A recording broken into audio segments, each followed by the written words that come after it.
하나님께서 오늘 우리에게 주시는 말씀은 구약성경 창세기 11장 31절에서 창세기 12장 9절까지의 말씀입니다. 데라가 그 아들 아브람과 하란의 아들인 그의 손자 롯과 그의 며느리 아브라함의 아내 사라를 데리고 갈대엔의 우르를 떠나 가나안 땅으로 가고자 하더니 하란에 이르러 거기 거류하였으며 데라는 나이가 205세가 되어 하란에서 죽었더라. 여호와께서 아브라함에게 이르시되 너는 너의 고향과 친척과 아버지의 집을 떠나 내가 내게 보여줄 땅으로 가라. 내가 너로 큰 민족을 이루고 내게 복을 주어 내 이름을 창대하게 하리니 너는 복이 될지라. 너를 축복하는 자에게는 내가 복을 내리고 너를 저주하는 자에게는 내가 저주하리니 땅의 모든 족속이 너로 말미암아 복을 얻을 것이라 하신지라. 이에 아브라함이 여호와의 말씀을 따라갔고 롯도 그와 함께 갔으며 아브라함이 하란을 떠날 때 75세였더라. 아브라함이 그의 아내 사레와 조카 롯과 하란에서 모은 모든 소유와 얻은 사람들을 이끌고 가나안 땅으로 가려고 떠나서 마침내 가나안 땅에 들어갔더라. 아브라함이 그 땅을 지나 세겜 땅 모래 상수리 나무에 이르니 그때 가나안 사람이 그 땅에 거주하였더라. 여호와께서 아브라함에게 나타나 이르시되 내가 이 땅을 내 자손에게 주리라 하신지라. 자기에게 나타나신 여호와께 그가 그곳에서 제단을 쌓고 거기서 베델 동쪽 산으로 옮겨 장막을 치니 서쪽은 베델이요 동쪽은 아이라. 그가 그곳에서 여호와께 제단을 쌓고 여호와의 이름을 부르더니 점점 남방으로 옮겨갔더라. 아멘. 이것은 하나님의 말씀입니다. 가정의 달을 보내면서 우리 가정에 임하여야 되는 하나님의 복이 무엇인지, 어떻게 하면 그 복을 우리가 받을 수 있는지 이 시간 하나님의 말씀을 함께 듣는 믿음의 성도, 복된 가정 되시기를 바랍니다. 아멘. 오늘 말씀을 보면 고향을 떠나는 한 가족의 이야기가 나옵니다. 아브람과 그의 아버지 데라입니다. 이들은 고향인 갈대아 우르를 떠나 한 번도 가보지 않은 땅, 그곳으로 향하고 있습니다. 이들의 여정을 따라가다 보면 하나님께서 우리에게 주시는 복이 무엇인지 우리는 알게 됩니다. 첫 번째로 떠남이 축복입니다. 말씀을 보면 아브람과 그의 가족들은 갈대아 우르를 떠나 다른 곳으로 이주하게 됩니다. 왜 하나님께서 아브라함을 고향으로부터 떠나라고 말씀하셨을까요? 아브라함이 살았던 갈대아 우르가 어떤 곳인지 한번 살펴보도록 하겠습니다. 창세기 10장에 보면 그것이 어떤 곳인지 설명해 주고 있습니다. 10장 8절에 보면 구스가 또 니므롯을 낳았으니 그는 세상의 첫 용사라. 그가 여호와 앞에서 용감한 사냥꾼이 되었으므로 속담에 이르기를 아무는 여호와 앞에 니므롯 같은 용감한 사냥꾼이로다 하더라. 그의 나라는 시날 땅의 바벨과 에렉과 악각과 갈레에서 시작되었으며, 여기서 니므롯이라는 한 인물이 나옵니다. 근데 니므롯은요, 하나님을 의지하지 않고 자신의 힘으로 살았던 사람이 바로 니므롯입니다. 니므롯은 고대 수메르 문명을 세웠던 사람들의 조상으로 알려져 있습니다. 갈대아 우르는 이 수메르 문명을 중심으로 바벨탑을 쌓았던 이 니므롯의 후손들이 건설한 거대한 도시였습니다. 창세기 11장 4절에 보면 이들이 어떤 삶을 살았는지 나오고 있습니다. 자, 또 말하되 자 성읍과 탑을 건설하여 그 탑 꼭대기를 하늘에 닿게 하여 우리 이름을 내고 온 지면에 흩어짐을 면하자 하였더니, 그곳은 하나님을 대적하는 수많은 우상들과 하나님 없이도 살 수 있다고 생각하는 사람들이 있었습니다. 아브라함은 그곳을 떠나라는 하나님의 음성을 듣게 됩니다. 왜 굳이 하나님께서는 그곳을 그들로 아브라함이 그곳에 떠나게 했을까요? 이 갈대아 우르는 당시의 도시 전체가 우상 숭배를 하는 곳이었습니다. 이 갈대아 우르의 역사를 보면요, 새해 첫날이 되면 도시의 모든 사람들이 달을 섬기는 신전에 모여서 제사를 지냈습니다. 이 제사에 참여하는 것은 원하면 참여하고 원하지 않으면 참여하지 않는 것이 아닙니다. 그 도시에 사는 사람들 모두에게 의미였습니다. 근데 혹시라도 아브라함이 그 제사를 빠지고 우상 숭배를 하지 않게 되면 어떤 일이 벌어질까요? 만일 그 도시에 나쁜 일이라도 생기게 되면 사람들은 그 책임을 제사에 참석하지 않는 사람들에게 물었습니다. 그래서 아브라함 가족들은 잘못하면 어려움에 위험에 처할 수도 있게 됩니다. 두 번째로 아브라함의 아버지 데라의 직업은 은장색입니다. 은장색은 우상을 만드는 사람을 가리키는 말입니다. 당시에는 꽤 괜찮은 직업에 속했습니다. 갈대우르처럼 우상을 섬기는 도시에서 은장색은 돈도 벌고 먹고 사는데 지적이 없었습니다. 그러나 우상을 만들면서 하나님을 섬기는 것은 불가능합니다. 세 번째로 하나님께서는 한 사람을 통해서 하나님의 백성을 세우기를 원하셨습니다. 그 사람이 아브라함입니다. 그러기 위해서 하나님께서는 아브라함이 하나님을 온전히 신뢰하고 있는지, 하나님의 말씀에 순종하고 있는지 확인하고 또 아브라함을 훈련시킬 필요가 있었습니다. 이제 아브라함을 안전했던 갈대 우르에서 불러내어 하나님의 음성에 순종하는 광야로 내보내는 훈련을 시작하셨습니다. 하나님께서는 우리를 부르실 때 우리의 과거로부터 떠나 새로운 곳으로 가라고 명령하십니다. 과거의 삶, 과거의 습관, 과거의 사람, 과거의 관계로부터 떠나 하나님이 예비하신 새로운 곳으로 가게 하십니다. 여기 함께 예배드리는 분 가운데에는 고향이 아마 이 광양인 분도 계실 것입니다. 또한 멀리 고향을 떠나서 광양으로 오신 분도 계실 것입니다. 하나님께서는 우리가 원하든 원하지 않든 모두 이곳으로 이끌어 오셨습니다. 그리고 동신교회라는 공동체를 만들어 주셨습니다.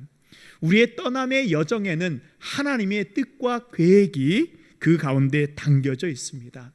우리가 그 뜻과 계획을 할 때 우리는 하나님의 축복 가운데 거할 수 있습니다.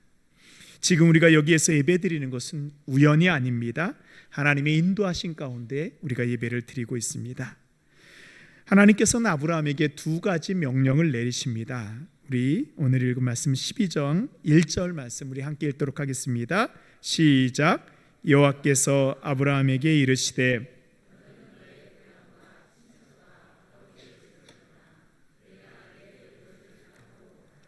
아멘. 하나님의 명령 첫 번째는 뭐죠? 떠나라입니다. 그것도 너의 고향과 친척과 아버지의 집을 떠나라 하십니다. 우리가 고향을 떠나 광양으로 올 때 우리는 두려움과 걱정을 가지고 있었습니다. 이곳에 와서 우리가 잘 살 수 있을까? 아브라함 시대에는 국가나 정부가 존재하지 않아서 더군다나 우리를 지금처럼 잘 보호해주지 않았습니다. 혼자서는 살 수 없는 사회였습니다. 그래서 가족을 중심으로, 가문을 중심으로 작은 마을이나 도시를 이루며 살면서 함께 외부의 공격과 침입으로부터 자신들을 보호하였습니다. 그러니까요, 그 가족이 자신들의 보호막입니다. 근데 하나님께서는 아브라함에게 그동안 자신을 보호해줬던 그 보호막 울타리를 떠나라고 명령하셨습니다. 이 하나님의 명령 속에는요, 하나님의 약속이 함께 담겨져 있습니다. 지금까지는 가족이 너의 울타리고 보호막이 되었지만 이제부터는 내가 너를 지켜두겠다라는 하나님의 약속입니다. 우리 하나님은요, 무책임한 분이 아닙니다. 이제부터는 내가 너의 보호자가 되어 너를 지켜주겠다 약속하십니다. 세상은 우리를 지켜준다는 명목으로 우리를 얽어매고 있습니다. 직장이, 물질이, 사람이 우리를 얽어매고 우리를 지켜준다고 이야기하지만 그것들은 우리를 지켜주지 못하고 도리어 세상의 종으로 살게 합니다. 세상은 우리를 영원히 지켜주지 못합니다. 오직 하나님만이 우리의 보호자 되십니다. 우리가 하나님의 보호하심을 경험하기 위해서는 아브라함과 같이 하나님의 부르심을 받아 이 세상으로부터 떠나 하나님이 가라고 하신 그곳으로 우리가 나아가야 됩니다. 하나님의 두 번째 명령은 가라입니다. 그런데 어디로 가라고 하시나요? 내가 내게 보여줄 땅으로 가라. 근데 이 이야기를, 이 하나님의 명령을 잘 살펴보면 내가 내게 보여준 땅이 아니고 보여줄 땅입니다. 아직 아무것도 보여주지 않고 하나님께서는 무조건 가라 하십니다. 아브라함이 갈대아 우르를 떠날 때 자기 혼자 가지 않았습니다. 아버지 데라와 모든 가족들, 조카들, 가족까지 다 이끌고 떠납니다. 근데 떠날 때 하나님께서 아브라함이 구체적으로 어디로 가라고 목적지를 말씀해 주고 알려주지 않으십니다. 혹시 이사를 해보신 적이 있으시나요? 저는 제가 지금까지 목회를 하다 보니까 길어야 5년마다 늘 이사를 했습니다. 이삿짐을 다 싸고 내일 아침 떠나야 되는데 혹시 어디로 가야 될지 모른다면 여러분은 어떠시겠습니까? 그것처럼 막연한 일이 없을 것입니다. 제가 예전에 이제 전세로 살고 있을 때의 일입니다. 계약일자가 아직 많이 남아 있었는데 갑자기 집주인이 집을 팔겠으니 저희 가족에게 나가라고 하였습니다. 어디로 가야 될지 정해지지 않았는데 무조건 가라고 하니 그것처럼 막연한 일이 없었습니다. 아브라함이 이삿짐을 싸고 고향을 떠나려고 할 때 주변에 있는 사람들이 아브라함에게 물어보지 않았겠습니까? 아브라함, 너 어디로 가려고 하니? 그곳에서 너를 지켜줄 사람이, 너를 위해서 예비된 땅이 있니? 다들 걱정하면서 물어보지 않았겠습니까? 그곳에서 뭐 하면서 먹고 살려고 하니? 그때 아브라함이 뭐라고 대답할 수 있었을까요? 하나님이 다 예비해 주셔서 하나님이 어디로 가라고 말씀해 주셨어. 아니, 아브라함은 한마디도 대답하지 못했을 것입니다. 자기가 어디로 가야 되는지, 가서 무엇을 할지 아브라함도 몰랐기 때문입니다. 많은 분들이 신앙생활을 시작할 때 두려워하며 주저하는 것이 있습니다. 내가 정말 하나님을 믿기로 선택한 것이 잘한 일인가? 혹시라도 이 선택으로 인해 문제가 생기지는 않을까? 내가 동신교에서 신앙생활 하기로 한 것이 제대로 된 선택일까? 그러면서 우리의 마음속에 드는 생각들이 있습니다. 하나님이 이제 앞으로 신앙생활을 하니까 하나님께서 나에게 펼쳐질 일들을 하나님 먼저 보여주십시오. 하나님 이곳에서 신앙생활할 때 하나님 나에게 좋은 일만 생기게 해주십시오 라는 그런 바람을 가지고 있습니다. 저도 직장을 그만두고 신학교에 들어갈 때 이런 마음이었습니다. 이제 다니던 직장에서 그만둬야 되고 자녀들은 어렸습니다. 저를 하나님께서 부르신 것은 확실한데 저의 가정을 책임지는 저는 가장으로서 이 아내와 아들 데리고 어떻게 살지 걱정이 되었습니다. 그래서 하나님 앞에 열심히 기도했습니다. 하나님, 저와 저의 가정을 하나님 어떻게 책임지실지 보여주십시오. 하나님 응답해 주시면 제가 다 내려놓고 바로 하나님이 가라고 하신 그 길 가겠습니다. 하나님이 저한테 응답해 주셨을까요? 아니요. 하나님은 응답해 주시지 않으더라고요. 제가 앞으로 어떻게 먹고 살지를 말씀해 주지 않았습니다. 그냥 가라고만 하십니다. 아무리 기도해도 가라라는 응답 외에는 저의 앞날에 대해서 어떠한 보증도 책임도 져 주시지 않으셨습니다. 이게 하나님의 방법이에요. 사랑하는 성도 여러분, 하나님의 인도하심은요, 우리들 앞에 모든 것들을 다 보여주고 이제 너희가 봤으니 믿고 따라오라라고 말씀하지 않으십니다. 아무것 보여주지 않으시면서 하나님을 신뢰하고 떠나라고 하시고 하나님을 신뢰하며 가라 하십니다. 하나님을 신뢰하고 따라갈 때 하나님이 우리를 책임져 주신다 말씀하십니다. 하나님을 신뢰하고 우리의 과거로부터, 세상의 그릇으로부터 떠나십시오. 그때 우리는 하나님의 인도하심을 경험하게 될 것입니다. 두 번째로 떠날 때 받는 복이 있습니다. 우리 2절 말씀입니다. 우리 함께 읽겠습니다. 시작. 내가 너로 큰 민족을 이루고 내게 복을 주어 내 이름을 창대하게 하리니 너는 복이 될지라. 아멘. 하나님의 말씀에 순종하여 떠날 때 하나님이 주시는 복이 우리에게 있습니다. 하나님께서는 아브라함에게 세 가지 복을 말씀하고 있습니다. 세 가지 복을 약속해 주세요. 먼저 너로 큰 민족을 이루게 하겠다. 두 번째로 내 이름을 창대하게 하겠다. 세 번째로 마침내 너로 복을 삼겠다라는 약속입니다. 지금 우리가 들어도요, 이 창세기 11장 2절의 복은 너무나도 좋은 것들입니다. 근데 아브라함이 하나님으로부터 이 복을 들었을 때 그의 마음이 어떠했을까요? 와, 정말 좋다고 했을까요? 아닙니다. 우리의 표현으로 와, 좋아요가 아니고 정말 이루어질까입니다. 아브라함에게 하나님이 주신다는 이 세 가지 복은 당시에 모두 실현 불가능한 것들입니다. 조금도 1%도 실현될 가능성이 없는 것들을 하나님은 아브라함에게 복이라고 말씀하십니다. 당시에 민족을 이룬다는 것은 나라를 세운다는 것 같은 의미입니다.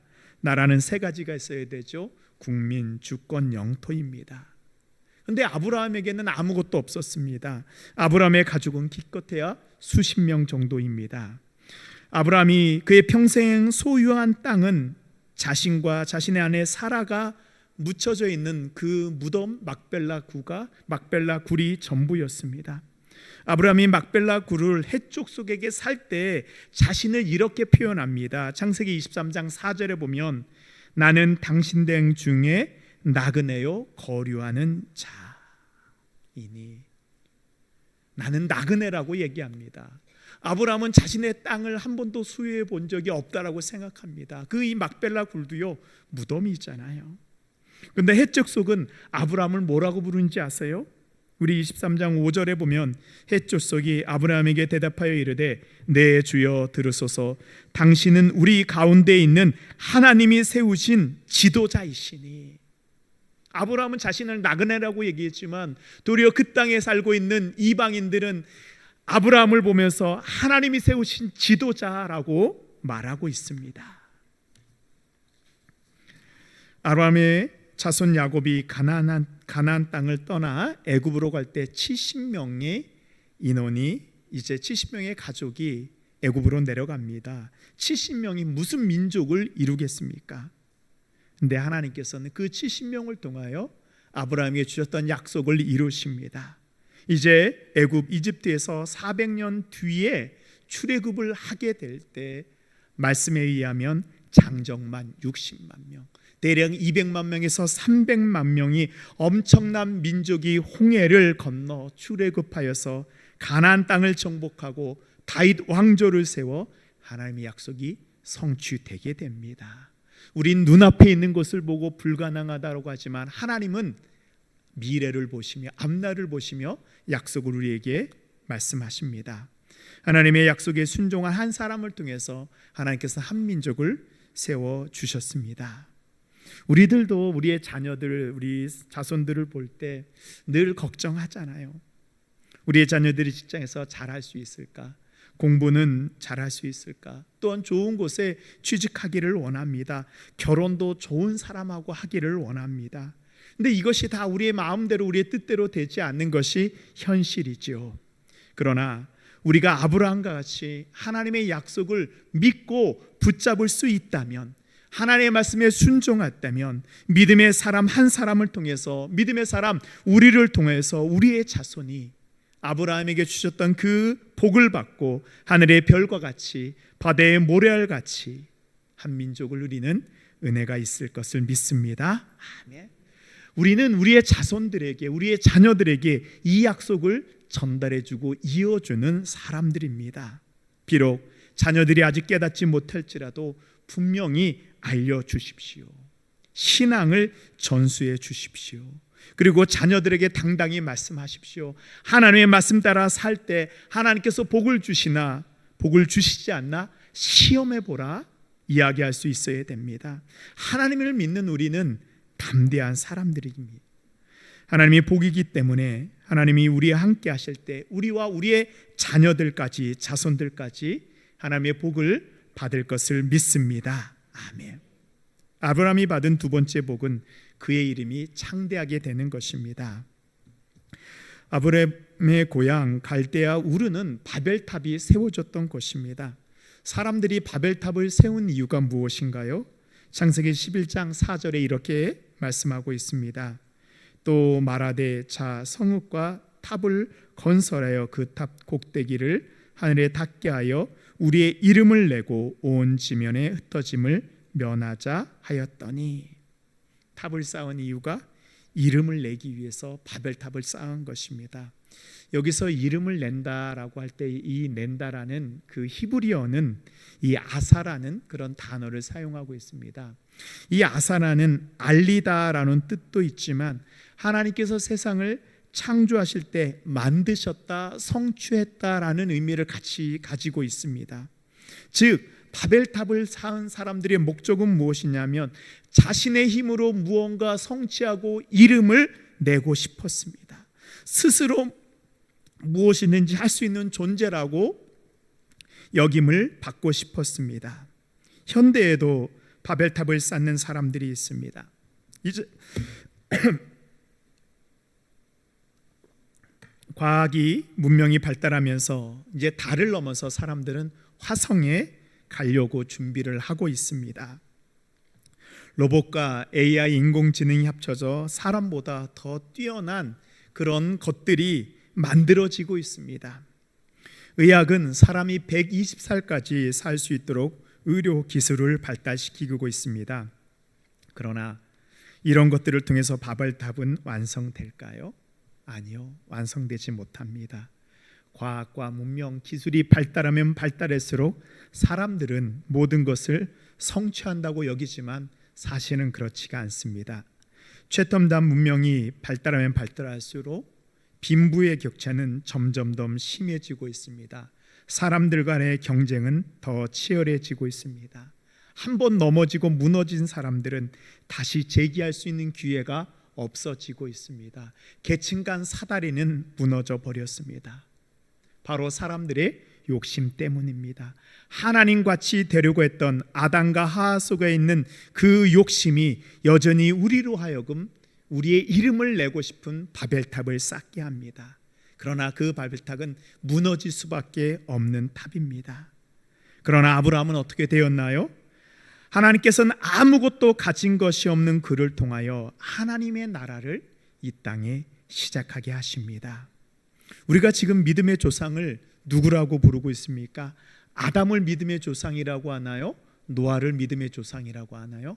아닙니다. 아브라함을 믿음의 조상이라고 합니다. 세 번째 복은 아브라함이 복이 될 것이라는 약속입니다. 우리 3절 말씀 우리 함께 읽겠습니다. 시작. 너를 축복하는 자에게는 내가 복을 내리고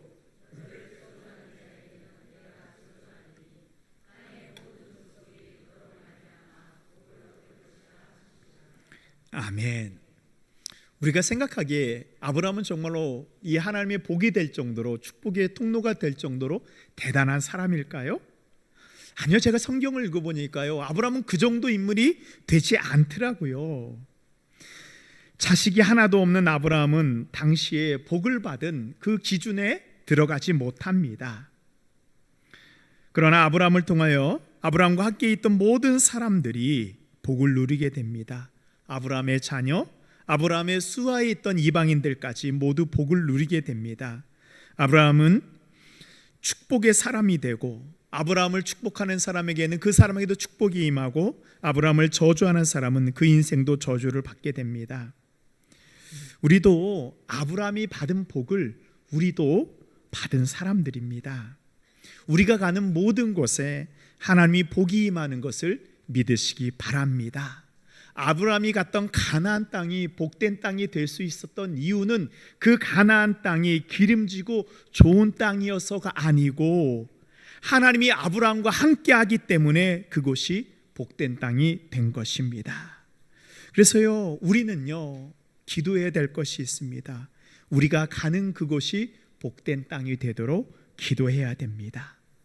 그곳에 있는 사람들이 나 때문에 하나님의 복을 받아야 됩니다. 우리 믿는 사람 때문에 그곳에 있는 사람들이 감동을 받아야 됩니다. 아, 정말 하나님과 함께하는 사람은 다르구나를 또한 볼 수 있어야 됩니다.